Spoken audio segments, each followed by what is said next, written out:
오늘은 제 결혼식 날이었어요. 서울의 작은 웨딩홀에서 조촐한 식을 올렸습니다. 신랑은 이준혁, 37살이에요. 저보다 5살 많은 중견 제조기업 과장님이죠. 저는 박지민, 32살입니다. 미국 실리콘밸리에서 IT 기업 시니어 엔지니어로 일하고 있어요. 연봉은 2억 정도 됩니다. 준혁과는 1년 전 한국 출장 중에 만났어요. 친구 소개로 만난 첫날부터 뭔가 통하는 게 있었죠. 그는 착하고 성실했습니다. 하지만 결혼 준비 과정은 순탄치 않았어요. 제 아버지가 LA에서 교통사고로 돌아가셨거든요. 어머니도 건강이 안 좋아지셔서 미국을 떠날 수 없는 상황이었습니다.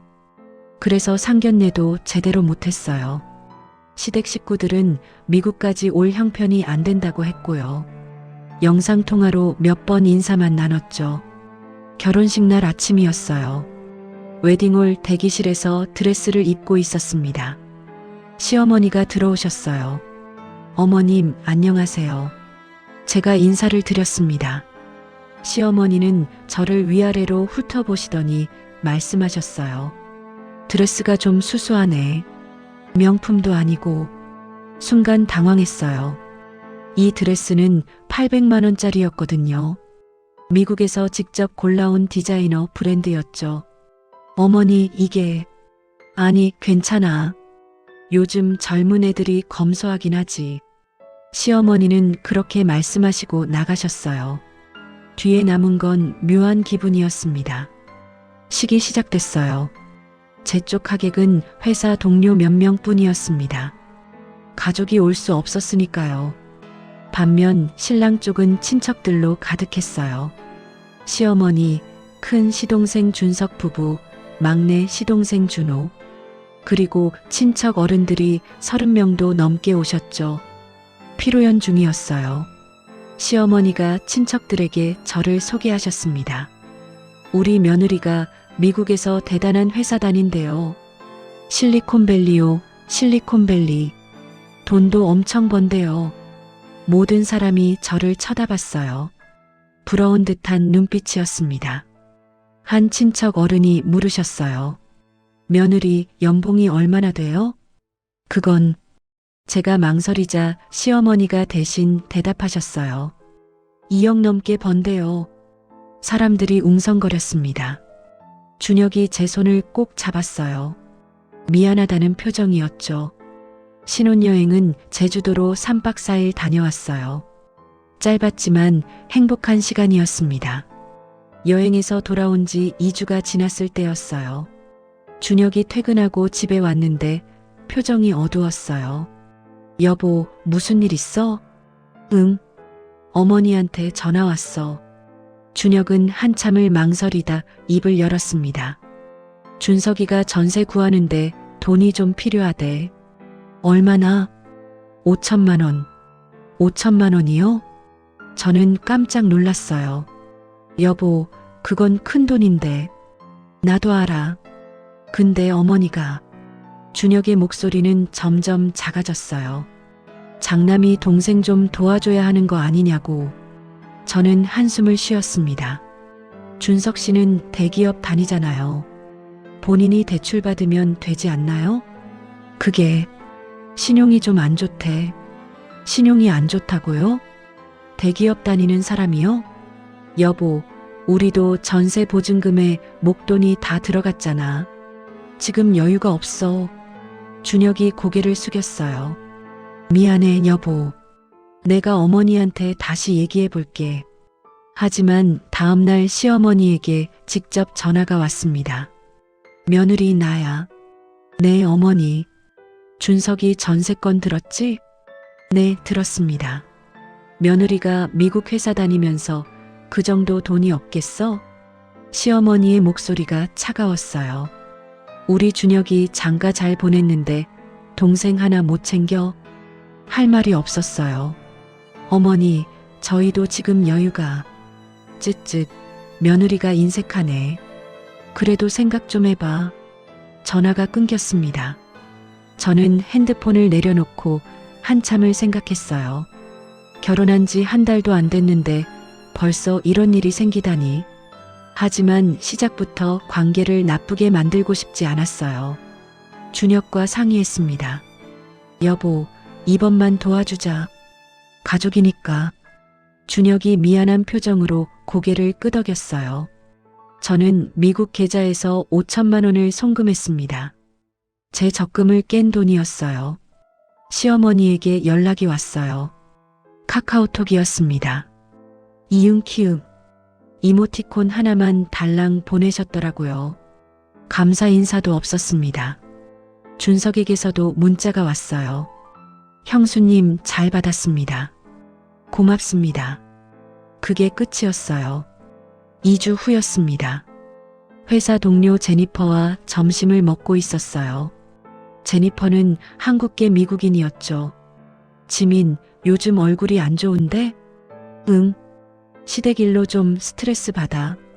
제니퍼에게 5천만 원 얘기를 했습니다. 제니퍼는 눈이 휘둥그레졌어요. 지민 미쳤어? 5천만 원을 그냥 줬다고? 감사 인사도 제대로 없이? 응. 가족이니까. 가족이면 더 고마워해야지. 제니퍼가 제 손을 잡았어요. 지민, 이거 시작이야. 한 번 주면 계속 달라고 할 거야. 설마 그러겠어? 지민, 내가 한국 시댁 문화 잘 알아. 조심해. 그날 밤 잠이 오지 않았어요. 제니퍼의 말이 자꾸 맴돌았습니다. 혹시 정말 시작일까요? 불길한 예감이 들었습니다. 5천만 원을 준 지 3개월이 지났어요. 생활은 평범했습니다. 출근하고 퇴근하고 남편과 저녁을 먹었죠. 그런데 어느 날이었어요. 시어머니에게서 전화가 왔습니다. 며느리 나야. 네, 어머니. 다음 주에 내 생일인데 알지? 몰랐습니다. 준혁도 말해주지 않았어요. 아, 네. 알고 있습니다. 그래, 뭐 준비했어? 아무것도 준비하지 못했어요. 제가 준비하겠습니다. 그래, 나 명품 가방 갖고 싶었어. 시어머니의 목소리가 밝아졌어요. 550만 원짜리 있더라고. 순간 귀를 의심했습니다. 550만 원이요? 어머니, 그건 좀. 며느리가 2억 버는데 550만 원이 뭐가 어때? 장모님 생신 때는 뭐 드렸는데? 장모님이라니요. 제 어머니는 요양병원에 계신데요. 어머니, 저희 어머니는 그래도 선물했을 거 아니야. 시어머니도 똑같이 대접받아야지. 할 말이 없었어요. 전화를 끊고 준혁에게 물었습니다. 여보, 어머니 생신이 다음 주래. 미안. 깜빡했어. 550만 원짜리 가방을 원하시는데. 준혁의 얼굴이 굳어졌어요. 그건 너무 비싼 거 아니야? 나도 그렇게 생각하는데. 내가 어머니한테 말해볼게. 하지만 다음날 준혁이 말했어요. 여보, 어머니가 화내셨어. 내가 돈 때문에 뭐라고 했다고. 결국 저는 가방을 샀습니다. 550만 원이었어요. 제 월급의 4분의 1이 한순간에 날아갔죠. 가방을 전달하러 시댁에 갔어요. 시어머니는 가방을 받아들고 기뻐하셨습니다. 역시 며느리가 효녀네. 이게 내가 갖고 싶던 거야. 하지만 고맙다는 말은 없었어요. 한 달 후 추석이었습니다. 명절 비용 얘기가 나왔어요. 며느리, 추석 음식 장볼 돈 좀 보내줘. 시어머니가 전화로 말씀하셨어요. 얼마나 필요하세요? 200만 원이면 될 것 같아. 200만 원이요? 명절 음식이에요? 어머니, 좀 많은 것 같은데요. 뭐가 많아? 친척들 다 오면 그 정도는 들어가지. 또 보냈습니다. 200만 원을요. 추석 당일 시댁에 갔어요. 친척들이 모여 있었습니다. 그런데 음식 준비는 거의 안 되어 있었어요. 며느리, 부엌 좀 도와줘. 시어머니가 말씀하셨습니다. 저는 명절 내내 부엌에서 일했어요. 음식 만들고 설거지하고요. 준석 아내는 거실에 앉아 TV를 보고 있었습니다. 형수님, 수고하세요. 그렇게 말만 하더라고요. 명절이 끝나고 집에 돌아왔어요. 녹초가 됐습니다. 여보, 200만 원이 어디 들어간 거야? 제가 물었어요. 음식은 거의 배달 음식이었잖아. 준혁이 난감한 표정을 지었습니다. 나도 잘 모르겠어. 2주 후였어요. 준혁이 무거운 표정으로 퇴근했습니다. 여보, 오늘 어머니가 오셨어. 회사로? 응. 시어머니가 준혁 회사까지 찾아갔대요. 무슨 일인데? 준석이네 차 할부금을 못 내고 있대. 그래서 우리한테 도와달라고. 얼마나? 300만 원. 또요? 또 돈이에요? 여보, 이건 좀 아닌 것 같은데. 제 목소리가 높아졌어요. 이제 결혼한 지 6개월밖에 안 됐어. 벌써 얼마를 썼는데. 준혁도 알고 있었어요. 나도 알아, 여보. 근데 어머니가 회사까지 오시면 사람들이 다 봤잖아. 저는 한숨을 쉬었습니다. 결국 또 보냈어요. 300만 원을요. 그달 제 통장 잔액은 바닥났습니다. 회사 동료 제니퍼가 물었어요. 지민, 점심 먹으러 가자. 미안, 제니. 나 오늘은 패스할게. 왜? 몸이 안 좋아? 아니, 그냥 도시락 싸왔어. 제니퍼가 제 얼굴을 들여다봤어요. 지민, 또 시댁에서 돈 달라고 했어? 저는 대답하지 못했습니다. 눈물이 날 것 같았거든요. 지민아, 제니퍼가 제 손을 잡았어요. 이거 끝이 없어. 지금 멈추지 않으면 평생 이럴 거야. 알고 있었어요. 하지만 어떻게 해야 할지 몰랐습니다. 석 달 후였어요. 시어머니에게서 또 전화가 왔습니다. 며느리 나야.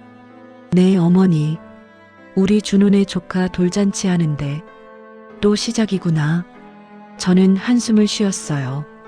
얼마나 필요하세요? 500만 원 정도? 500만 원이요? 돌잔치예요? 어머니, 그건 너무. 남의 집 돌잔치도 가면 10만 원씩 내잖아. 큰 집 며느리가 500만 원이 뭐가 문제야? 저는 더 이상 말할 힘이 없었어요.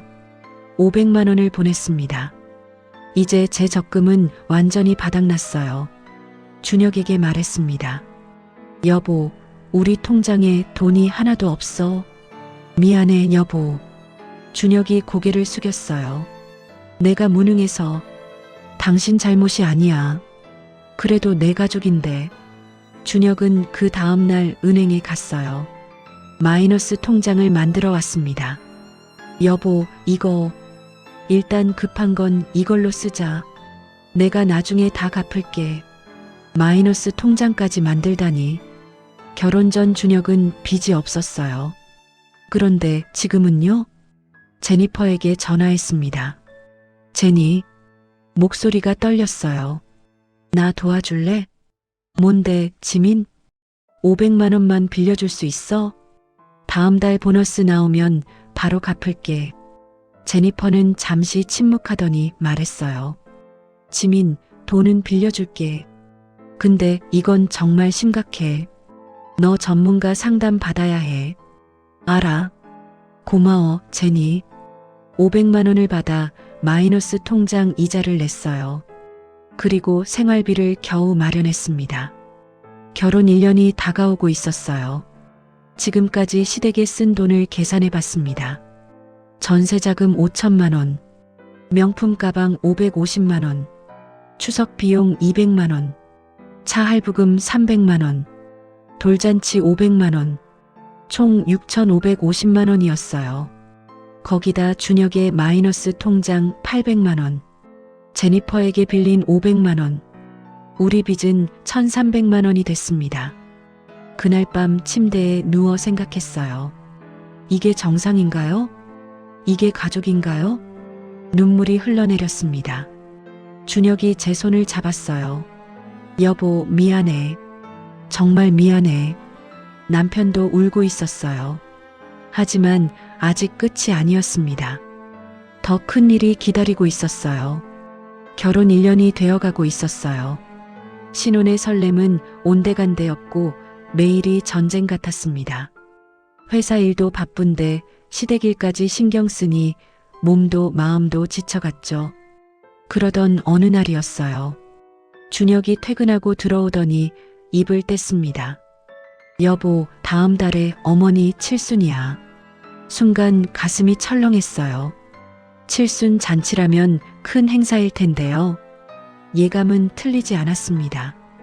어머니가 친척들 다 모아서 잔치를 하시겠대. 준혁의 목소리가 점점 작아졌어요. 비용이 1,500만 원 정도 든대. 1,500만 원이요?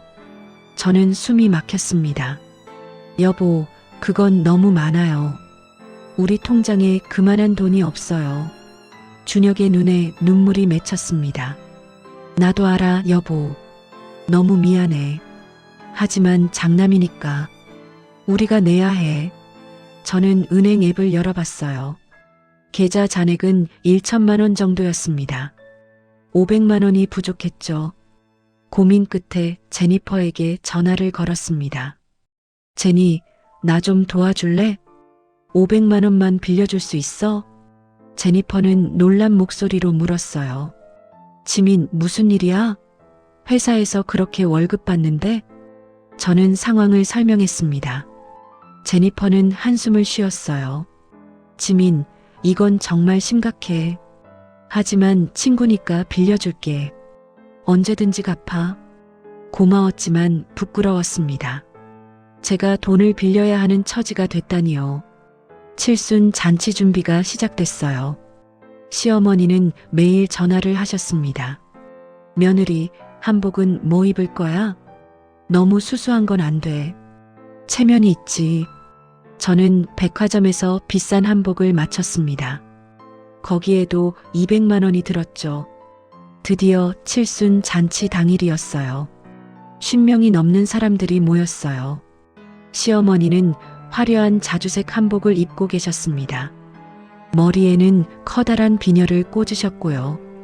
얼굴에는 만족스러운 미소가 가득했죠. 어머님, 축하드려요. 제가 인사를 드리자 시어머니가 말씀하셨습니다. 그래, 며느리 왔구나. 오늘 친척들 많이 오니까 잘해야 돼.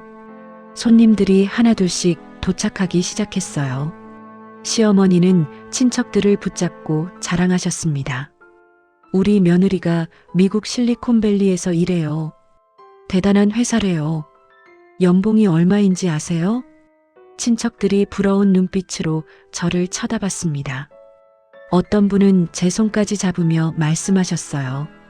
며느리 복 타고나셨네요. 하지만 시어머니의 다음 말이 충격이었습니다. 며느리, 주방 가서 음식 좀 날라. 오늘 일손이 부족하대. 저는 귀를 의심했어요. 오늘 주인공은 시어머니 아니신가요? 제가 서빙을 해야 한다고요? 어머니, 제가요? 당연하지. 며느리가 해야지. 시어머니의 목소리는 단호했습니다. 할 수 없이 주방으로 갔어요. 거기서는 이미 다른 며느리들이 일하고 있었습니다. 준혁의 사촌 형수들이었죠. 아이고, 지민 씨도 왔어요? 우리도 다 일하는데 당연히 도와야죠. 저는 앞치마를 두르고 음식을 날랐습니다. 손님들 사이를 오가며 서빙을 했죠. 그때 큰 시동생 준석의 아내가 들어왔어요. 명품 한복에 샤넬 가방을 들고 있었습니다. 목에는 진주 목걸이가 반짝였어요. 준석 아내가 친척들에게 말했습니다. 아이고, 형님은 정말 검소하세요. 저런 소박한 한복을 입으시다니. 제 한복을 보며 하는 말이었어요.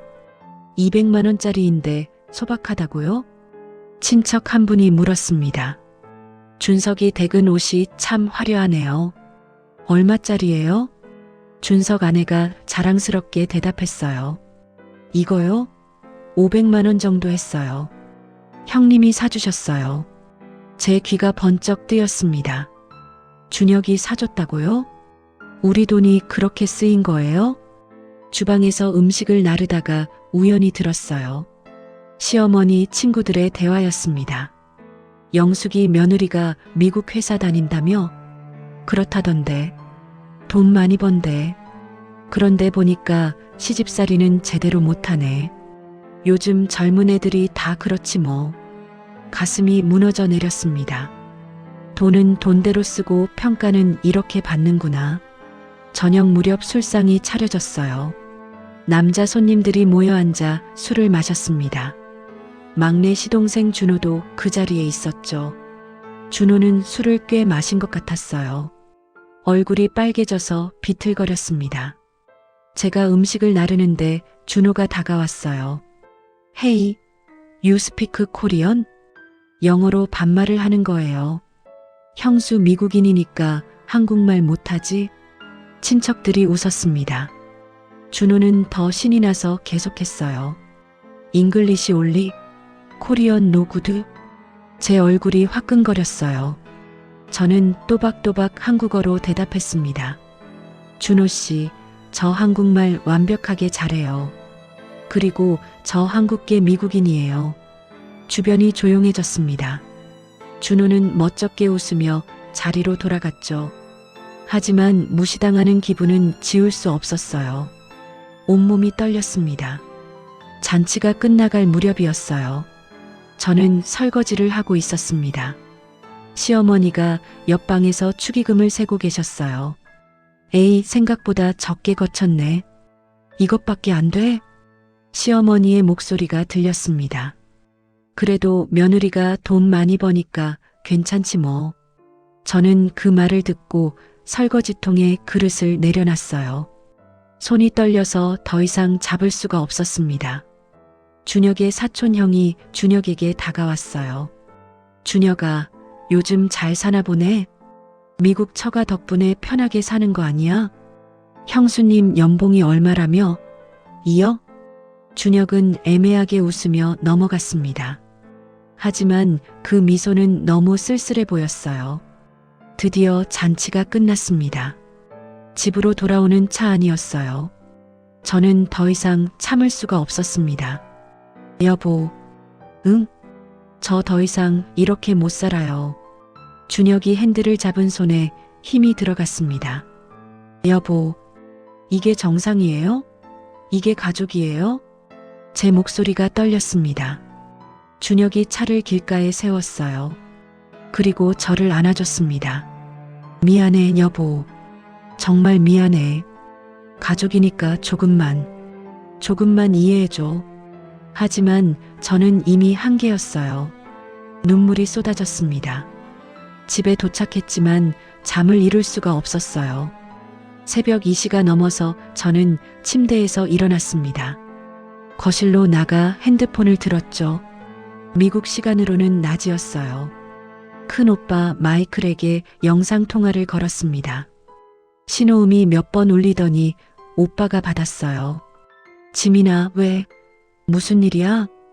화면 속 오빠를 보자 눈물이 터져 나왔습니다. 오빠, 저 너무 힘들어요. 저 더 이상 못 버티겠어요. 마이클 오빠의 표정이 굳어졌습니다. 지민아, 진정하고 천천히 얘기해봐. 무슨 일인데? 저는 지난 1년간의 일을 모두 털어놨어요. 5천만 원짜리 전세 자금부터 시작해서요.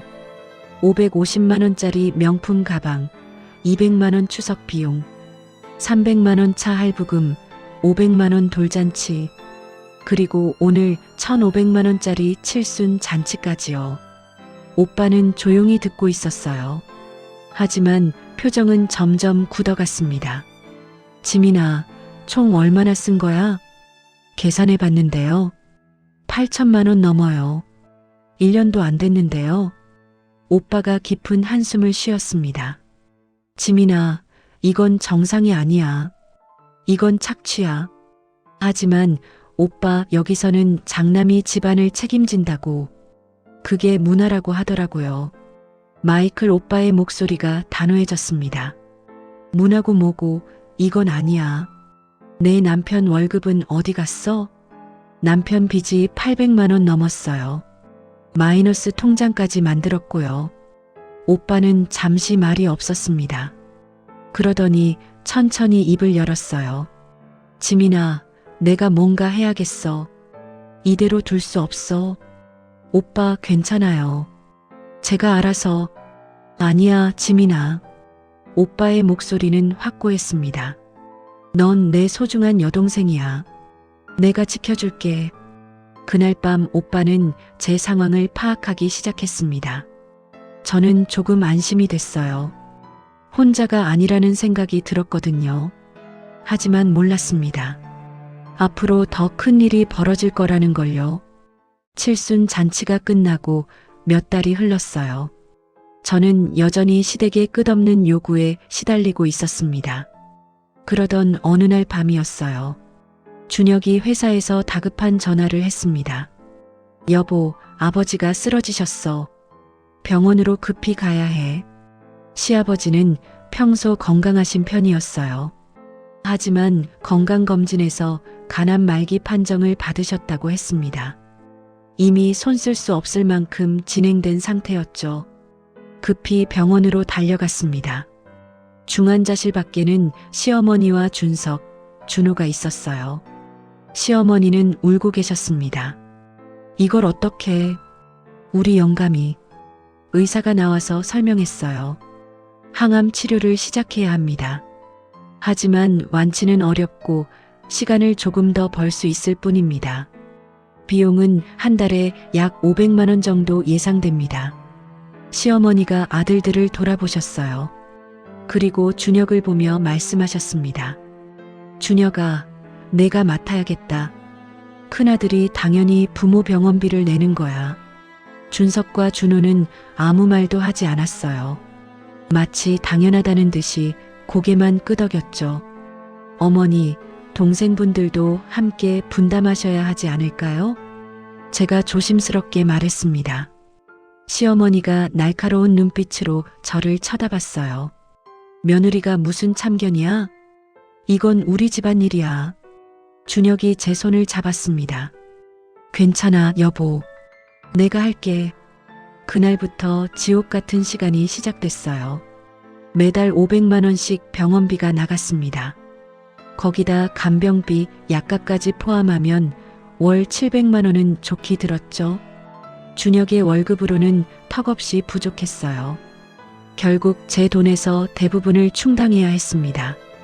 3개월이 지났습니다. 시아버지의 상태는 점점 나빠졌어요. 병원에는 늘 준혁과 제가 있었습니다. 준석은 회사 일이 바쁘다며 일주일에 한 번 정도만 왔어요. 준호는 더했습니다. 한 달에 한 번도 제대로 오지 않았죠. 형, 미안해. 회사에서 프로젝트가 있어서. 형수님이 있으니까 괜찮지? 준호의 말에 화가 났지만 참았습니다. 시아버지는 결국 3개월 만에 돌아가셨어요. 임종 순간에도 곁에 있던 건 준혁과 저, 그리고 시어머니뿐이었습니다. 준석과 준호는 연락을 받고 한참 후에야 도착했죠. 장례식 준비가 시작됐어요. 시어머니가 말씀하셨습니다. 3일장으로 크게 하자. 친척들도 많이 오실 테니까 음식도 제대로 차려야지. 장례 비용 견적을 받았습니다.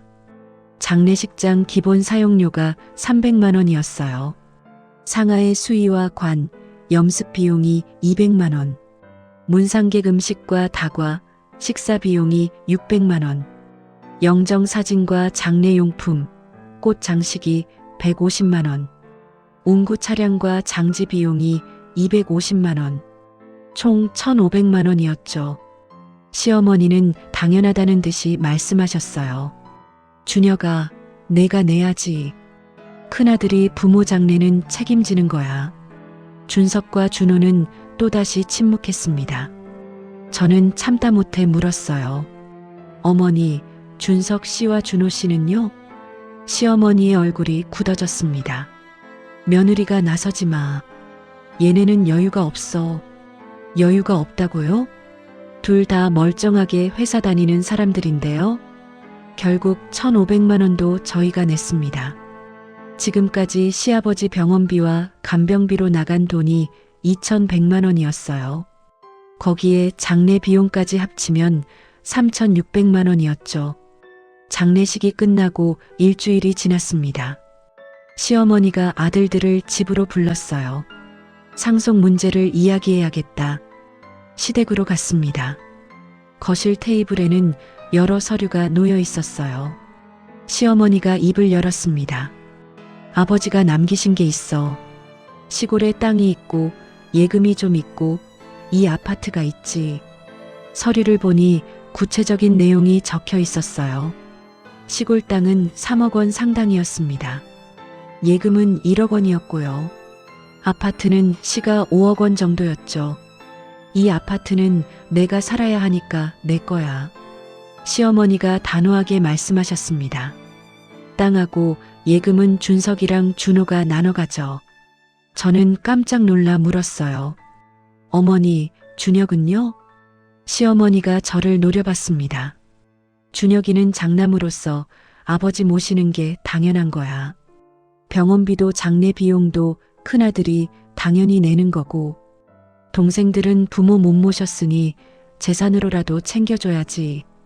어머니, 그건 법적으로 잘못됐어요. 제가 따졌습니다. 장남도 똑같이 상속받을 권리가 있어요. 시어머니의 목소리가 높아졌어요. 며느리가 감히 집안일에 참견해?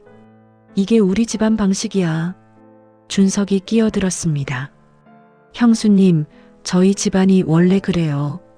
형님은 장남이니까 부모님 모시는 게 당연하고요.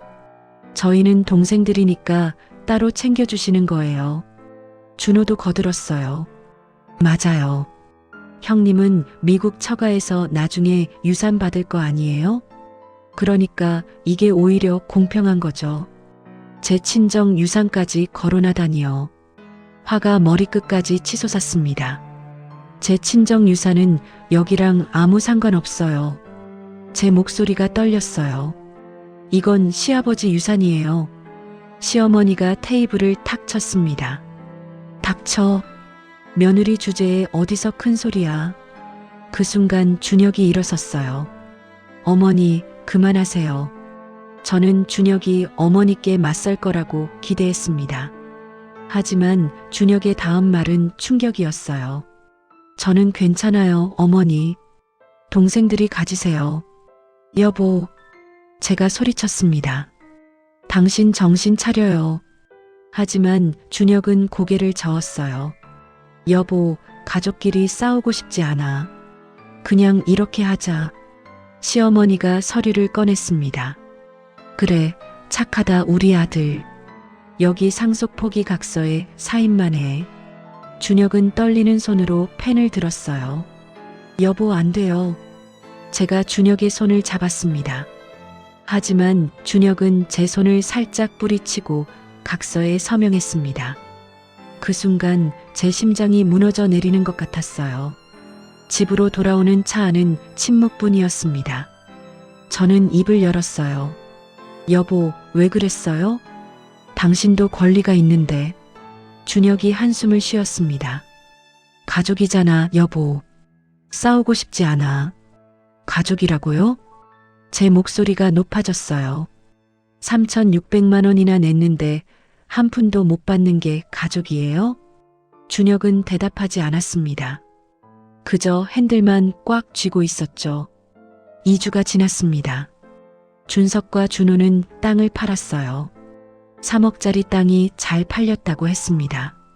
두 사람은 각자 1억 5천만 원씩 나눠 가졌어요. 시어머니는 예금 1억 원을 자신의 통장으로 옮겼죠. 준혁이 받은 건 단 하나였습니다. 시아버지의 낡은 시계였어요.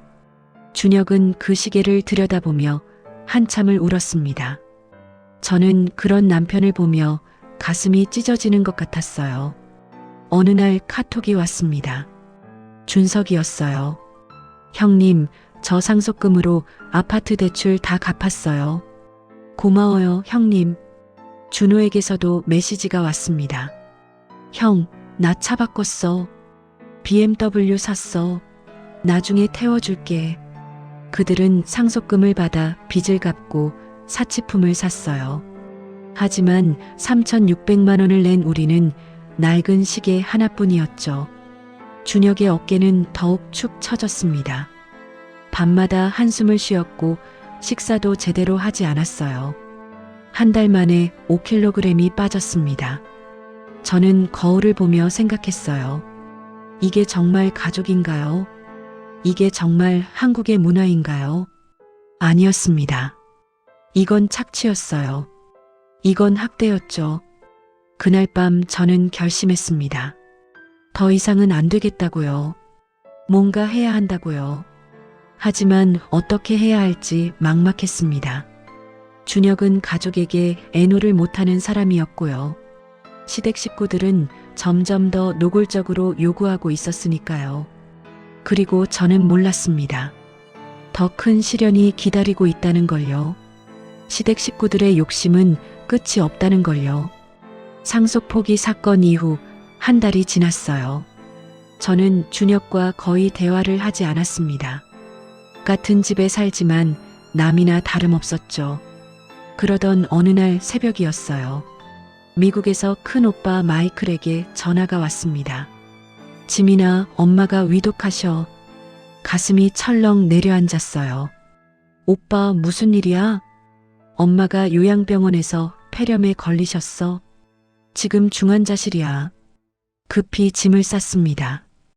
회사에 긴급 휴가를 신청했어요. 준혁이 공항까지 바래다 주겠다고 했지만 거절했습니다. 혼자 갈 수 있어요. 당신은 회사 가세요. 인천공항에서 LA행 비행기를 탔어요. 11시간의 비행 내내 불안했습니다. 어머니가 돌아가시면 어떡하죠? LA 공항에 도착하자 작은 오빠 데이빗이 마중 나와 있었어요. 지민아, 엄마 상태가 좀 나아지셨어. 의식도 돌아오셨어. 요양병원으로 달려갔습니다. 어머니는 침대에 누워 계셨어요. 많이 야위셨더라고요. 엄마. 제가 손을 잡자 어머니가 눈을 뜨셨습니다. 지민아, 왔구나. 눈물이 쏟아졌어요. 엄마, 괜찮으세요? 응, 괜찮아. 너 때문에 죽지도 못하겠더라. 어머니는 힘없이 웃으셨습니다. 의사가 설명했어요. 폐렴은 치료됐지만 전반적으로 건강이 많이 약해지셨습니다. 앞으로 더 세심한 케어가 필요합니다. 그날 저녁 오빠들과 회의를 했어요. 큰 오빠 마이클이 서류를 펼쳤습니다. 아버지 사업 정리가 거의 끝났어. 아버지의 물류회사는 이미 매각됐다고 했습니다. 약 50억 원의 현금이 있었어요. 거기다 로스앤젤레스에 빌딩 하나, 샌프란시스코에 상가 건물 하나, 오렌지 카운티에 주택 한 채가 있었죠. 부동산 가치만 총 30억 원 정도였습니다. 엄마 건강이 안 좋으시니까 신탁을 설정하려고 해. 데이빗 오빠가 말했어요. 취소 불가능한 신탁으로 해서 엄마와 우리 셋만 수혜자로 지정할 거야. 그게 뭐예요, 오빠? 이레버커벌 트러스트라고 한번 설정하면 바꿀 수 없는 신탁이야. 마이클 오빠가 설명했어요. 그러면 누구도 엄마 재산에 손댈 수 없어. 저는 고개를 끄덕였습니다. 오빠들이 다 알아서 해주니 감사했어요. 2주 동안 미국에 머물렀습니다. 매일 병원에서 어머니를 간병했어요. 어머니는 점점 기력을 회복하셨습니다. 준혁과는 매일 영상통화를 했어요. 여보, 어머님 괜찮으세요? 응, 많이 나아지셨어. 대화는 거기까지였습니다. 더 이상 할 말이 없었죠. 준혁이 어느 날 말했어요. 여보, 어머니가 자꾸 집에 오셔. 반찬도 해주시고 그래. 시어머니가요? 갑자기 왜요? 며느리 언제 돌아오냐고 자꾸 물으시네. 준혁의 목소리가 불안해 보였습니다. 이상한 느낌이 들었어요. 시어머니가 갑자기 왜 그러시는 걸까요? 어머니 상태가 안정되자 한국으로 돌아왔습니다. 공항에 준혁이 마중 나와 있었어요. 여보, 고생했어. 집으로 돌아오는 길이었습니다. 시어머니가 요즘 어떠세요? 응, 그냥. 잘 지내시는 것 같아. 준혁의 대답이 어딘가 불편해 보였어요. 다음 날 아침이었습니다. 출근 준비를 하는데 초인종이 울렸어요. 시어머니였습니다. 어머니, 어떻게 오셨어요? 응, 며느리 왔다고 해서. 시어머니는 집안을 둘러보시더니 소파에 앉으셨어요. 미국 다녀왔다며? 네, 어머니. 장모님이 많이 편찮으시다며? 네, 많이 안 좋으세요. 시어머니의 눈빛이 변했습니다. 그럼 장인어른이 큰 사업하셨다는데 유산이 꽤 있을 것 같은데? 순간 등골이 오싹했어요. 이래서 친절하게 반찬을 해주신 거구나. 어머니, 그건... 아니, 그냥 궁금해서 물어본 거야. 시어머니는 차를 한 모금 마시시더니 본론을 꺼내셨습니다. 사실은 말이야, 우리 막내 준호가 사업을 시작하려고 해. 자금이 좀 필요한데. 또 시작이구나. 저는 한숨을 참았습니다. 5억 정도면 될 것 같은데. 시어머니가 말씀하셨어요. 며느리 친정에서 투자 좀 해주면 안 되겠니? 5억이요? 5억을요? 어머니, 그건 안 돼요. 제가 단호하게 말했습니다. 제 친정일은 제가 관여할 수 없어요. 시어머니의 얼굴이 굳어졌습니다. 왜 안 돼? 가족인데. 어머니, 그건 별개의 문제예요. 그리고 저는 미국 시민권자고 한국법이 적용되지 않아요. 시어머니는 불만스러운 표정으로 일어나셨어요. 즉, 그래. 생각해는 봐. 그리고 가셨습니다. 다음 날이었어요. 회사에서 일하고 있는데 준호에게서 연락이 왔습니다. 형수님, 잠깐 시간 되세요? 오늘 저녁에 뵙고 싶은데요. 퇴근 후 집 근처 카페에서 만났어요. 준호는 두꺼운 서류를 들고 왔습니다. 형수님, 이거 제 사업 계획서예요. 준호가 서류를 펼쳤습니다. IT 스타트업인데요. 전망이 아주 좋아요. 사업 계획서에는 화려한 그래프와 숫자들이 가득했어요. 초기 투자금 5억만 있으면 됩니다. 5년 안에 10억으로 만들어 드릴게요. 저는 서류를 덮었습니다. 준호 씨, 안 됩니다. 형수님, 왜요? 준호의 목소리가 높아졌어요. 형수님 친정은 돈이 많잖아요. 5억 정도는 푼돈 아니에요? 푼돈이라고요? 제 친정 돈을 푼돈이라고요?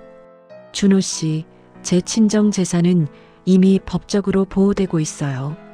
저도 마음대로 못해요. 그럼 형수님이 오빠들한테 부탁하면 되잖아요.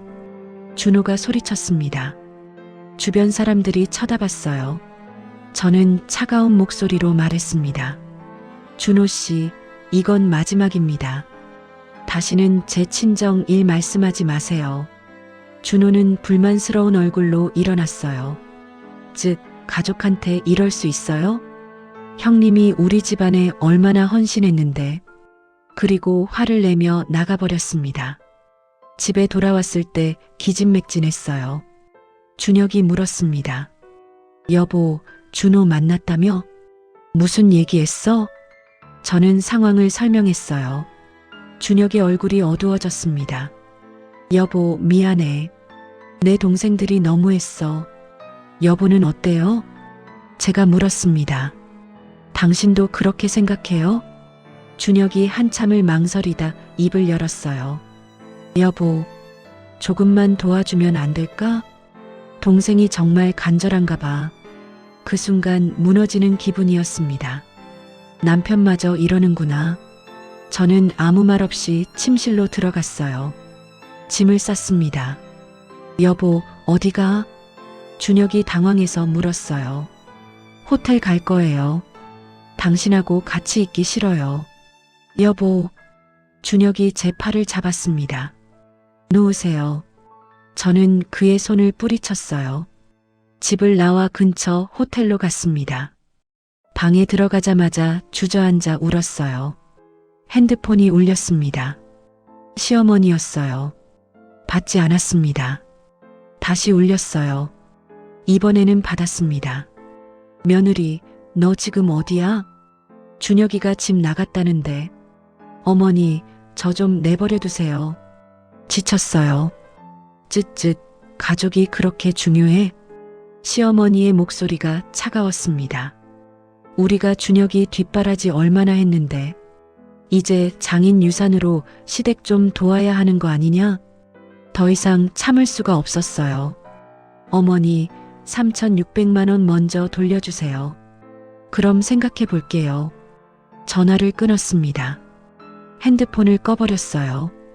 호텔 침대에 누워 천장을 바라봤습니다.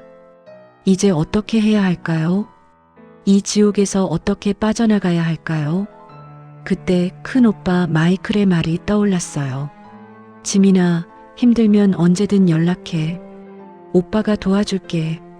저는 핸드폰을 다시 켰습니다. 오빠에게 전화를 걸었어요. 오빠, 목소리가 떨렸습니다. 도와줘. 마이클 오빠의 목소리가 단호했습니다. 지민아, 자세히 얘기해봐.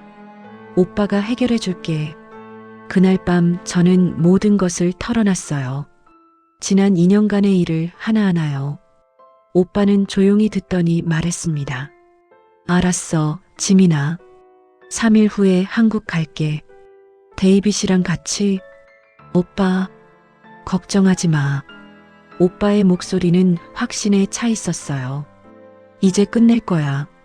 전화를 끊고 창밖을 내다봤습니다. 서울의 야경이 반짝이고 있었어요. 드디어 끝이 보이는 것 같았습니다. 오빠들이 온다면 뭔가 달라질 거예요. 하지만 저는 몰랐습니다. 오빠들이 준비한 반격이 얼마나 강력할지를요. 호텔에서 하루를 보냈어요. 준혁은 계속 전화를 했지만 받지 않았습니다. 시어머니에게서도 수십 통의 전화가 왔지만 무시했어요. 다음 날 아침이었습니다. 큰 오빠 마이클에게서 메시지가 왔어요. 지민아, 데이빗이랑 같이 LA 출발했어. 내일 오후에 인천공항 도착이야. 가슴이 두근거렸습니다. 드디어 오빠들이 오는구나. 오빠가 다시 메시지를 보냈어요. 지민아, 오늘 저녁에 화상회의 하자. 작전을 짜야 해. 저녁에 화상 통화를 했습니다. 화면에는 큰 오빠 마이클과 작은 오빠 데이빗이 함께 있었어요. 지민아, 잘 들어. 마이클 오빠의 얼굴은 진지했습니다. 시댁 사람들을 법정에서 완전히 제압하려면 더 많은 증거가 필요해. 무슨 말이에요, 오빠? 지금 시댁 사람들이 내 친정 재산을 노리고 있잖아. 그 욕심을 더 끌어내야 해. 데이빗 오빠가 끼어들었어요. 우리가 캘리포니아에서 큰 부동산 개발 프로젝트를 진행 중이라고 거짓말을 할 거야. 한국 파트너를 찾고 있다는 핑계를 대고, 그러면 시댁에서 욕심을 낼 거고. 마이클 오빠가 말을 이었습니다. 그들이 더 많이 말할수록 증거가 쌓여. 오빠는 작은 상자를 보여줬어요. 이거 초소형 녹음기야. 3개 보낼 테니 너 하나, 준혁 하나, 그리고 테이블 중앙 꽃병에 하나. 오빠, 이거 불법 아니에요? 한국은 일방 녹음이 합법이야. 마이클 오빠가 설명했어요. 당사자 중 한 명만 동의하면 돼. 데이빗 오빠가 덧붙였어요. 그리고 식당 VIP룸에 CCTV 설치 동의를 받을 거야. 영상 증거까지 확보하는 거지. 중요한 건 말이야. 마이클 오빠가 강조했습니다. 시어머니가 유산 요구를 하면 절대 거절하지 마. 생각해보겠다. 검토하겠다. 이렇게 말해. 그들이 더 많이 말하게 만들어야 해. 저는 고개를 끄덕였어요. 알겠어요, 오빠. 그리고 준혁한테는 말하지 마. 데이빗 오빠가 말했습니다. 준혁은 가족한테 약해. 미리 알면 어머니한테 말할 수도 있어. 다음 날 오후였어요. 인천공항 도착 게이트에서 오빠들을 기다렸습니다. 한참 만에 마이클 오빠와 데이빗 오빠가 나왔어요. 두 오빠 모두 고급 정장을 입고 있었습니다. 비싼 가방을 들고 있었고요. 지민아, 오빠들이 저를 안아줬어요. 순간 눈물이 쏟아졌습니다. 울지 마, 지민아. 마이클 오빠가 제 어깨를 토닥였어요. 이제 오빠들이 해결해 줄게. 공항 근처 호텔로 갔습니다. 오빠들이 예약한 스위트룸이었어요. 마이클 오빠가 서류 가방을 열었습니다. 안에는 지난 2년간 제가 보낸 이체 내역 출력본이 있었어요.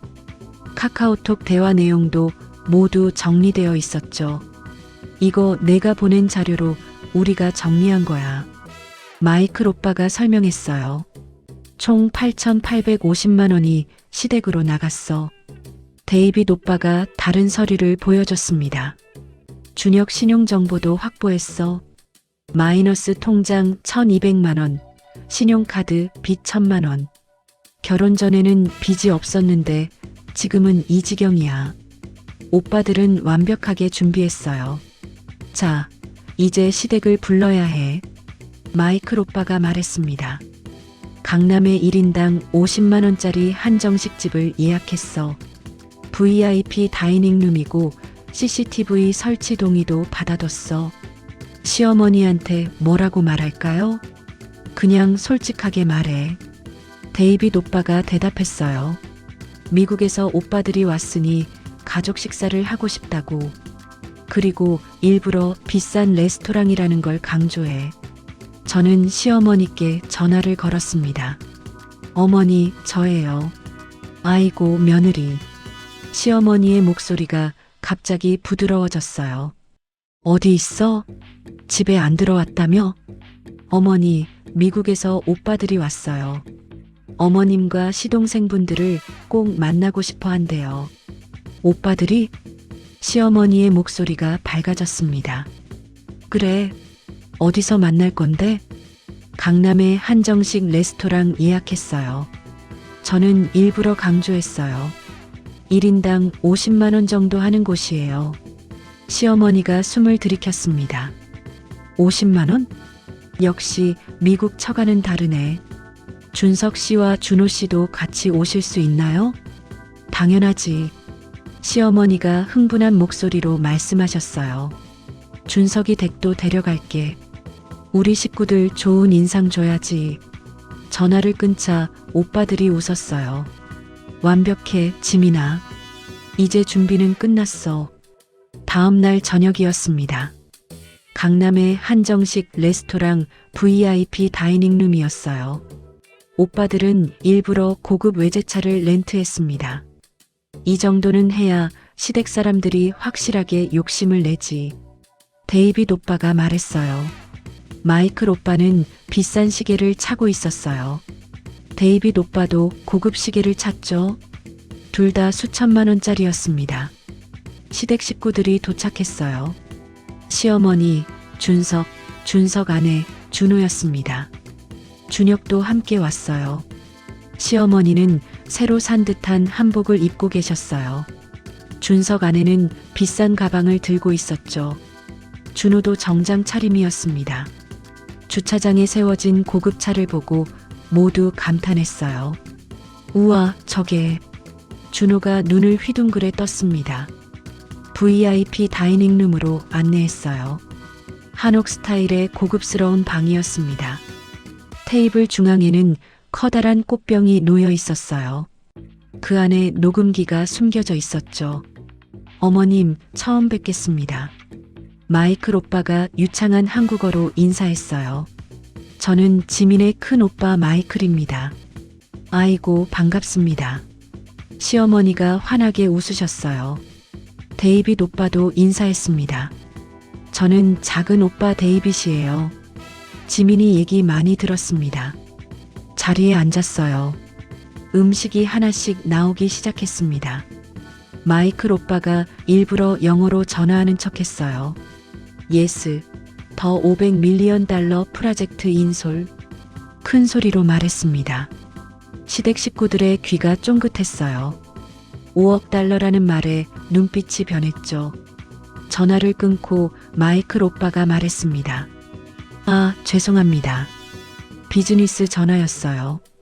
무슨 사업 하세요? 준호가 조심스럽게 물었어요. 저는 뉴욕에서 변호사 일을 하고요. 마이클 오빠가 대답했어요. 요즘은 부동산 투자도 좀 하고 있습니다. 저는 샌프란시스코에서 투자 회사를 운영해요. 데이빗 오빠가 덧붙였습니다. 주로 기업 투자 쪽이죠. 시어머니가 관심을 보이셨어요. 아이고, 대단하시네요. 저희 아버지께서 사업을 잘하셔서요. 마이클 오빠가 일부러 말했습니다. LA에 빌딩 5개, 샌프란시스코에 쇼핑몰 2개를 남기셨어요. 지민이 몫이 약 30억 정도 됩니다. 순간 시댁 식구들의 눈빛이 반짝였어요. 30억이라는 말에 침을 꿀꺽 삼키는 소리가 들렸죠. 준석 아내가 남편 팔을 꼬집는 게 보였습니다. 준호는 흥분한 표정이었어요. 지민이가 한국에서 고생 많이 했다고 들었어요. 데이빗 오빠가 부드럽게 말했습니다. 그래서 이번 기회에 가족분들과 친해지고 싶어서요. 시어머니가 완전히 경계를 풀었어요. 아이고, 고맙습니다. 사실 우리 집안도 어려운 게 좀 있어요. 드디어 시작이구나. 저는 긴장했습니다. 한국에서 믿을 만한 투자 파트너를 찾고 있는데요. 데이빗 오빠가 미끼를 던졌어요. 가족분들 중에 사업 경험 있으신 분 계세요? 준호가 즉시 반응했습니다. 저요. 저 IT 스타트업 준비하고 있어요. 사업 계획서를 재빨리 꺼냈어요. 이거 제 사업 계획서인데요. 한번 봐주실 수 있나요? 마이클 오빠가 서류를 받아들었습니다. 오, 흥미롭네요. 얼마나 자금이 필요하세요? 준호의 눈이 반짝였어요. 일단 초기 자금으로 10억 정도면 됩니다. 10억이요? 지난번에는 5억이라고 했는데요. 준석도 끼어들었습니다. 형수님, 오빠님들, 저는 분당에 집 좀 사려고 하는데요. 괜찮은 아파트가 15억 정도 하더라고요. 준석 아내가 거들었어요. 저희는 아직 전세에 사는데요. 형님 댁은 강남 오피스텔이잖아요. 저희도 좀 도와주시면. 시어머니가 본색을 드러냈습니다. 솔직히 말씀드리면요. 목소리가 커졌어요. 우리가 준혁이 키우느라 얼마나 고생했는데요. 대학 등록금부터 시작해서 말이에요. 이제 미국 장인 유산으로 원금의 이자라도 받아야죠. 계산하면 최소 5억은 받아야 해요. 그 순간 모든 게 녹음되고 있었습니다. 카메라도 돌아가고 있었죠. 저는 준혁을 쳐다봤어요. 준혁은 고개를 숙이고 있었습니다.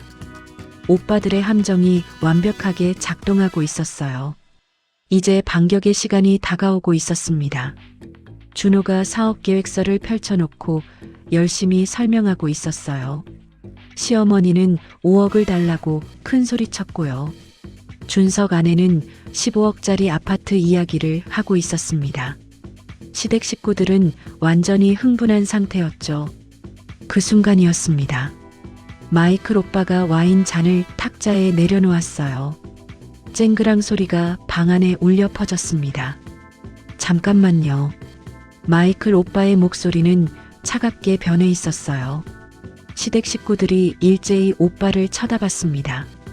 분위기가 순식간에 얼어붙었어요. 데이빗 오빠가 리모컨을 꺼냈습니다. 버튼을 누르자 VIP룸의 전동 커튼이 내려가기 시작했어요. 벽면에 대형 스크린이 켜졌습니다. 화면에는 방금 전 대화 장면이 재생되고 있었어요. 자막까지 선명하게 나오고 있었죠. 10억 정도면 됩니다. 15억짜리 아파트. 최소 5억은 받아야 해요. 시어머니의 얼굴이 하얗게 질렸습니다. 준호는 입을 떡 벌린 채 화면을 쳐다봤어요.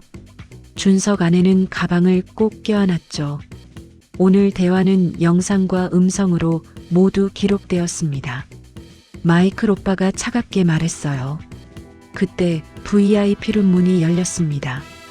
정장을 입은 사람들이 줄지어 들어왔어요. 한국인 변호사 3명, 공인회계사 2명, 그리고 공증인 한 명이었습니다. 마지막으로 한 명이 더 들어왔어요. 저는 FBI 경제범죄 전문 수사관 김정민입니다. 그 사람이 명함을 꺼냈어요. 한국계 미국인이고요. 시어머니가 의자에서 미끄러질 뻔했습니다. FBI라는 말에 모두 얼어붙었어요. 한국인 수석 변호사가 앞으로 나왔습니다. 저는 법무법인 대안의 김민준 변호사입니다. 명함을 시어머니 앞에 놓았어요. 시어머니의 손이 떨리기 시작했습니다. 공인회계사가 노트북을 열었어요. 스크린에 엑셀표가 띄워졌습니다. 2년간 주인공이 시댁에 지출한 내역을 감사한 결과입니다. 화면에는 항목별로 정리된 표가 나타났어요. 전세자금 5천만 원, 명품 가방 550만 원, 추석 비용 200만 원, 차 할부금 300만 원, 돌잔치 500만 원, 칠순잔치 1,500만 원, 병원비 및 장례비 3,600만 원, 기타 생활비 지원 700만 원, 총 8,850만 원입니다. 회계사가 또박또박 말했어요. 준석이 침을 꿀꺽 삼켰습니다. 이 중 이준혁 씨의 수입으로 충당된 금액은 회계사가 잠시 멈췄어요. 0원입니다. 시어머니가 입을 열려고 했어요. 하지만 회계사가 계속 말했습니다. 100% 박지민 씨의 개인 계좌에서 인출되었으며 이는 민법상 부부 공동 재산이 아닌 박지민 씨의 특유 재산입니다. 법정 용어들이 쏟아졌어요. 두 번째 회계사가 다른 자료를 보여줬습니다. 이로 인해 이준혁 씨는 마이너스 통장 1,200만 원, 신용카드 사장에 총 1,000만 원의 빚이 발생했습니다. 화면에 준혁의 신용정보가 나타났어요. 신용등급이 결혼 전 6등급에서 현재 8등급으로 하락했습니다. 준혁이 고개를 떨구었어요. 김 변호사가 나섰습니다. 민법 제741조 및 제747조에 따라 법률상 원인 없이 타인의 재산으로 이익을 얻은 자는 그 이익을 반환할 의무가 있습니다. 시어머니가 당황해서 말했어요. 가족끼리 돈 계산을 하느냐고. 어머님, 마이클 오빠가 시어머니를 똑바로 쳐다봤어요. 방금 전 원금의 이자를 받아야 한다고 하셨죠? 그건 법적으로는 거꾸로 적용됩니다. 마이클 오빠의 목소리는 냉정했습니다. 어머님과 시동생분들이 받은 8,850만 원에 연 5%의 법정 이자를 붙이면 현재 약 9,300만 원을 반환하셔야 합니다. 준석과 준호의 얼굴이 새하얗게 질렸어요. 준석 아내가 떨리는 목소리로 말했습니다. 우리가 뭘 잘못했다고. 두 번째 변호사가 끼어들었어요. 형법 제350조 공갈죄는 사람을 공갈하여 재물의 교부를 받은 자에게 적용됩니다. 변호사는 태블릿을 꺼내 보여줬어요. 방금 녹음된 내용 중 보답할 때 받아야 한다는 표현은 공갈의 구성 요건에 해당할 수 있습니다. 준호가 벌떡 일어났어요. 이건 너무한 거 아니에요?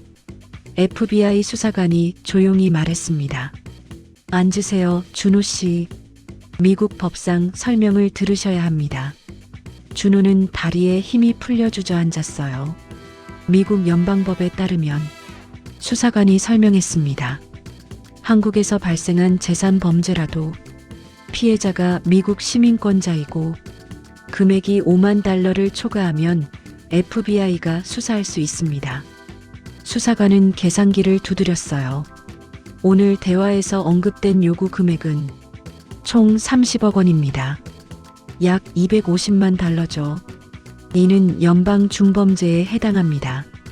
시어머니가 의자를 붙들고 일어났어요. 우리가 며느리한테 그런 적 없어요. 마이클 오빠가 태블릿을 들어 올렸습니다. 모든 카카오톡 대화 내역이 있습니다. 통화 녹음도 47건 확보되어 있고요. 세 번째 변호사가 폭탄을 투하했습니다. 더 심각한 것은 시아버지 상속건입니다. 새로운 서류가 스크린에 나타났어요. 저희가 확보한 증거에 따르면 변호사가 카카오톡 대화를 보여줬습니다. 시어머니께서는 장례식 다음 날 상속 포기 안 하면 동생들이 평생 원망할 것이라는 메시지를 보냈습니다. 시어머니가 고개를 저었어요. 그건 가족 간이. 준호 씨는 변호사가 다른 대화를 보여줬어요. 형님이 포기 안 하면 우리 가족 다 끝장난다는 카톡을 보냈습니다. 준호가 휴대폰을 확인하려다 멈췄어요. 이는 민법 제1104조의 사기 또는 강박에 의한 상속 포기로 가정법원에 취소 청구가 가능합니다. 공증인이 나섰습니다. 만약 상속 포기가 취소되면 이준혁 씨는 법정 상속분인 최소 1억 5천만 원을 청구할 수 있습니다. 준석이 숨을 헐떡였어요. 그럼 우리가 받은 돈을. 네. 공증인이 고개를 끄덕였습니다. 이미 받은 상속 재산에서 반환받아야 합니다. 준석 아내가 남편을 쳐다봤어요. 공포에 질린 얼굴이었죠. 데이빗 오빠가 마지막 일격을 가했습니다. 어머님께서 저희 여동생 친정 유산에 관심을 보이셨는데요. 시어머니가 고개를 들었어요. 저희 아버지 유산은. 데이빗 오빠가 서류를 펼쳤습니다. 이미 캘리포니아 법원에서 취소 불가능 신탁으로 등록되었습니다. 이레버커벌 트러스트라고 합니다. 마이클 오빠가 덧붙였어요. 수혜자는 저희 어머니와 3남매뿐입니다. 이준혁 씨는 법적으로 배우자라도 데이빗 오빠의 목소리는 단호했습니다. $1도 청구할 수 없습니다. 혹시 저희 여동생에게 이혼을 강요하는 경우 마이클 오빠가 경고했어요. 이 또한 협박죄로 고소 가능합니다. 시어머니는 이제 완전히 기가 꺾여 있었어요. 마이클 오빠가 시어머니 앞에 두꺼운 서류 뭉치를 놓았습니다. 이것은 민사소송 준비서면입니다. 한 장 넘겼어요. 형사고소장입니다. 또 한 장 넘겼어요. 상속 포기 취소 신청서입니다. 마지막 장을 넘겼어요. 부당이득 반환 청구서입니다. 시어머니는 서류를 쳐다보지도 못했어요. 어머님께 선택권을 드리죠. 마이클 오빠가 말했습니다. 첫째, 지금 즉시 서면으로 향후 일체의 금전 요구를 하지 않겠다고 약속하신다. 그러면 오늘 일을 없던 것으로 하겠습니다. 둘째, 마이클 오빠의 눈빛이 차가워졌어요. 거부하시면 내일 아침 서울중앙지방법원에 이 모든 서류가 접수됩니다. 침묵이 흘렀습니다. 시계 소리만 똑딱똑딱 들렸어요. 시어머니가 떨리는 목소리로 물었습니다. 정말 법원에 가면? 네. 김 변호사가 대답했어요. 모든 증거가 확보되어 있습니다. 승소 확률은 99% 이상입니다. 준혁이 자리에서 벌떡 일어났습니다. 어머니, 이제 그만하세요. 모두가 준혁을 쳐다봤어요. 저는 준혁의 목소리가 떨렸습니다. 제 아내 편입니다. 시어머니가 아들을 쳐다봤어요. 준혁아, 너. 어머니, 그동안 제가 너무 약했어요. 준혁이 제 손을 잡았습니다.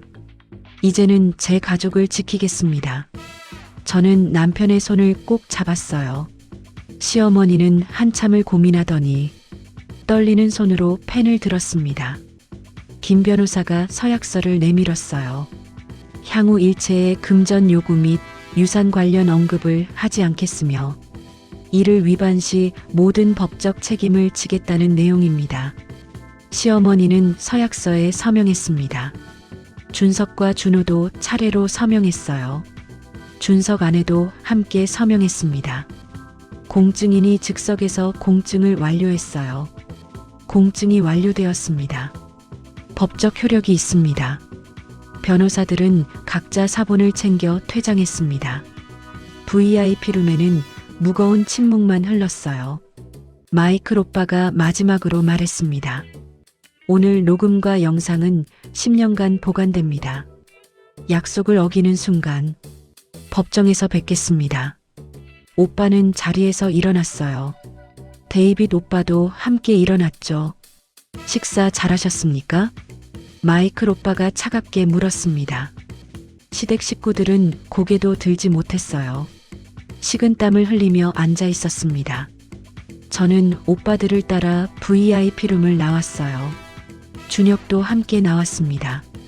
복도에 나오자 다리에 힘이 풀렸어요. 준혁이 저를 부축했습니다. 여보, 고마워. 준혁이 눈물을 흘렸어요.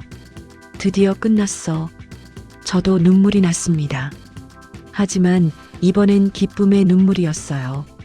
마이클 오빠가 제 어깨를 두드렸습니다. 잘했어, 지민아. 이제 진짜 끝이야. 우리는 레스토랑을 나섰습니다. 서울의 밤하늘이 유난히 맑았어요. 드디어 자유였습니다. 드디어 해방이었어요. 오빠들과의 그 만남 이후 일주일이 지났어요. 시어머니와 시동생들은 일체 연락을 하지 않았습니다. 준혁과 저는 오랜만에 평화로운 시간을 보냈어요.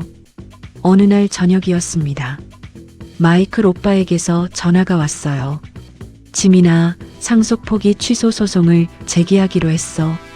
오빠, 정말? 응, 준혁도 동의했어.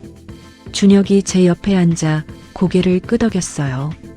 여보, 내가 결심했어. 더 이상 물러서지 않을 거야. 마이클 오빠가 선임한 김민준 변호사가 움직이기 시작했습니다. 서울가정법원에 상속 포기 취소 청구 소송이 접수됐어요.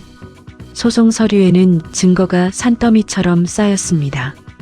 시어머니가 보낸 협박성 카카오톡 메시지 47건, 준호가 보낸 우리 가족 끝장난다는 문자, 준석이 남긴 형님이 포기 안 하면 큰일 난다는 음성 메시지, 모두가 법정 증거로 제출됐어요.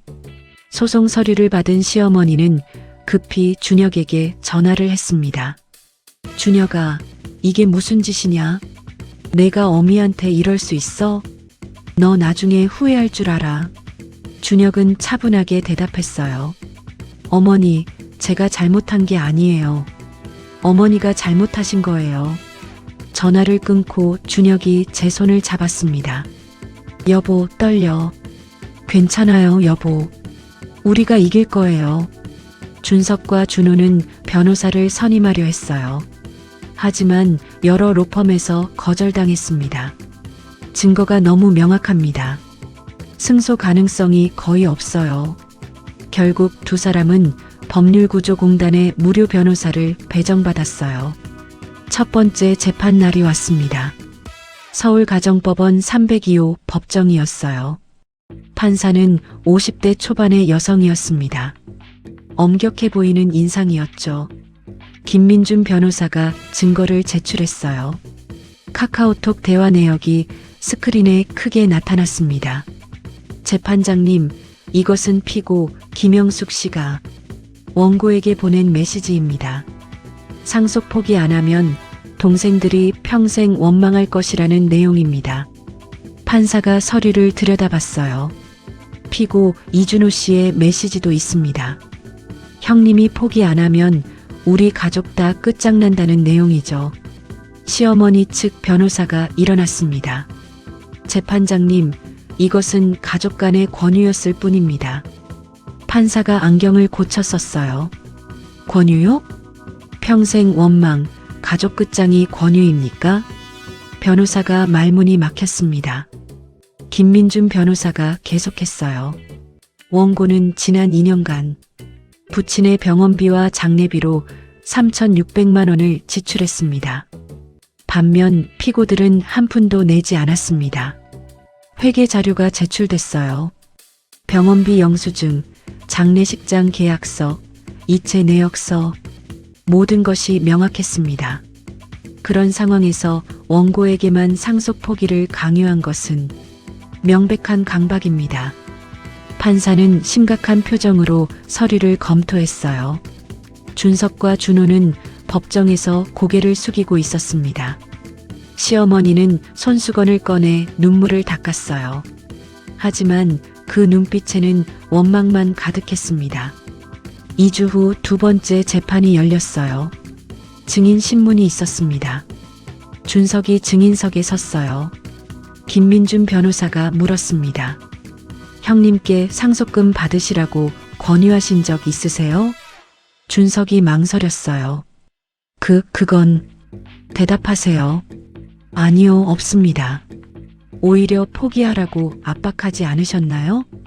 판사가 끼어들었어요. 증인, 명확히 대답하세요. 준석이 고개를 떨구었습니다. 네, 그랬습니다. 방청석에서 준혁이 눈을 감았어요. 저는 그의 손을 꼭 잡았습니다. 준호도 증인석에 섰습니다. 그도 마찬가지였어요. 형님한테 포기하라고 말했습니다. 모든 증언이 끝났어요. 한 달 후 선고 공판 날이었습니다. 법정은 긴장감으로 가득했어요. 판사가 판결문을 들었습니다. 원고 이준혁의 상속 포기는 피고들의 사기 및 강박에 의한 것으로 인정됩니다. 저는 숨을 참았어요. 따라서 이를 취소합니다. 방청석에서 작은 탄성이 터져 나왔습니다. 피고 이준석과 이준호는 연대하여 원고에게 법정 상속분 1억 5천만 원을 지급하라. 판사가 판결문을 내려놓았어요.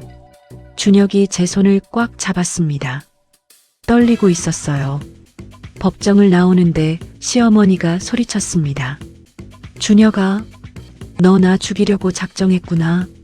불효자. 주변 사람들이 쳐다봤어요. 준혁은 고개를 돌려 어머니를 쳐다봤습니다. 어머니, 이제 그만하세요. 저는 제 인생을 살겠습니다. 우리는 법원을 떠났어요.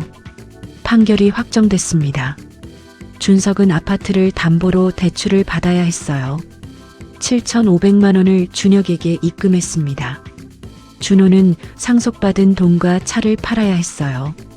주식과 적금을 모두 해지했죠. 7,500만 원을 준혁에게 보냈습니다. 시어머니는 자신의 노후자금 1억 원 중 5천만 원을 꺼내 아들들을 도와야 했어요. 1억 5천만 원이 준혁 통장으로 들어왔습니다. 준혁은 통장을 보며 한참을 울었어요. 여보, 괜찮아요, 여보. 준혁은 즉시 마이너스 통장 1,200만 원을 갚았어요. 신용카드 빚 1,000만 원도 모두 청산했습니다. 회사 동료 제니퍼에게 빌렸던 500만 원도 이자를 붙여 돌려줬어요. 지민, 정말 잘됐다. 제니퍼가 웃으며 말했습니다. 남은 돈은 1억 2,800만 원이었어요. 그때 시어머니에게서 문자가 왔습니다. 너희 때문에 우리 집안이 망했다. 돈 받아서 행복하냐? 평생 후회하며 살아라. 준혁은 문자를 보고 한숨을 쉬었어요. 어머니가 끝까지. 저는 준혁의 핸드폰을 들었습니다. 그리고 시어머니 번호를 차단했어요. 준석과 준호의 번호도 차단했습니다. 여보, 이제 끝이에요. 우리 인생을 살아요. 준혁이 고개를 끄덕였습니다. 마이클 오빠가 조언을 해줬어요. 지민아, 그 돈으로 준혁이 MBA 보내. 미국에서 하겠다면 취업도 쉬워. 우리는 결정했습니다. 1억 원을 준혁의 미국 MBA 학비로 쓰기로요.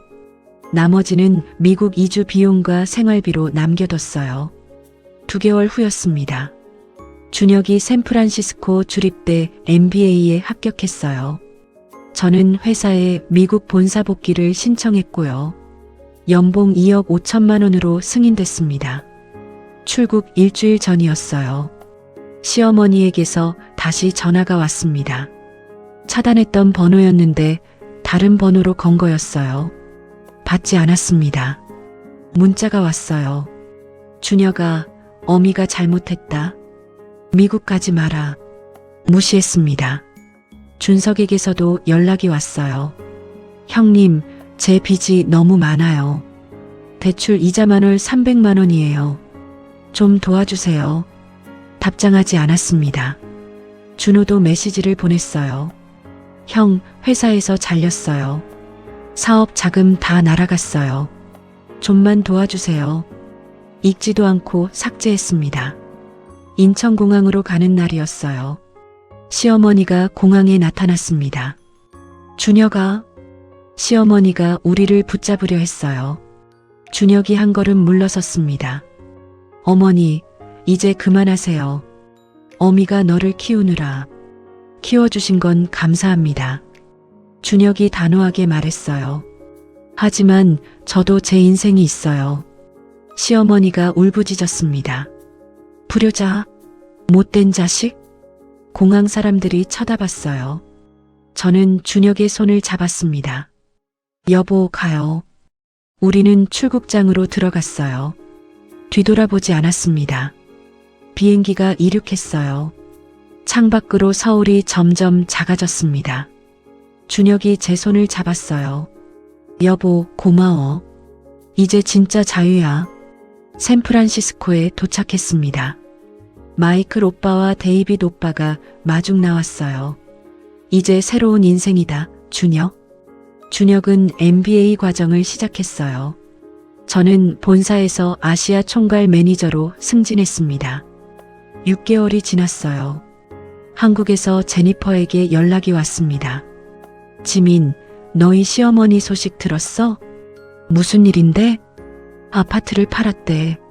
준석이 빚 때문에 경매로 넘어갔고 준호는 신용불량자 됐대. 저는 아무 감정도 들지 않았어요. 그래, 알려줘서 고마워. 2년이 지났습니다. 준혁이 MBA를 졸업했어요. 실리콘밸리의 IT 기업에서 오퍼를 받았습니다. 연봉 1억 5천만 원이었어요. 저는 임신 소식을 알렸습니다. 오빠들이 축하해줬어요. 한국에서는 시동생들이 완전히 몰락했다는 소식이 들렸어요. 시어머니는 작은 원룸에서 혼자 살고 있대요. 준혁에게 물었습니다. 여보, 마음이 안 아파요? 준혁이 고개를 저었어요. 아니, 내가 선택한 결과니까.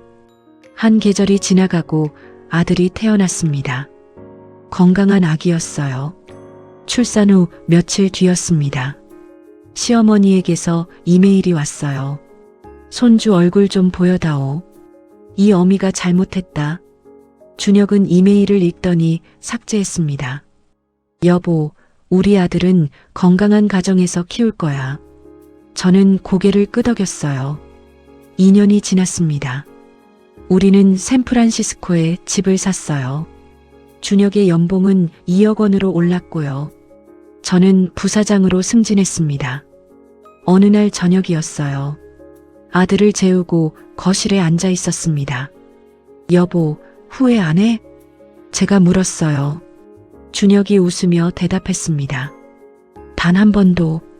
오히려 그때 결정을 못했다면 평생 후회했을 거야.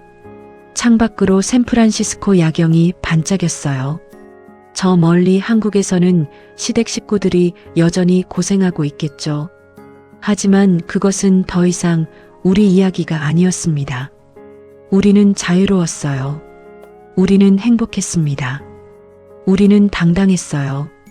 그것으로 충분했습니다. 이야기가 감동적이셨다면 구독과 좋아요 눌러주세요. 많은 응원이 됩니다.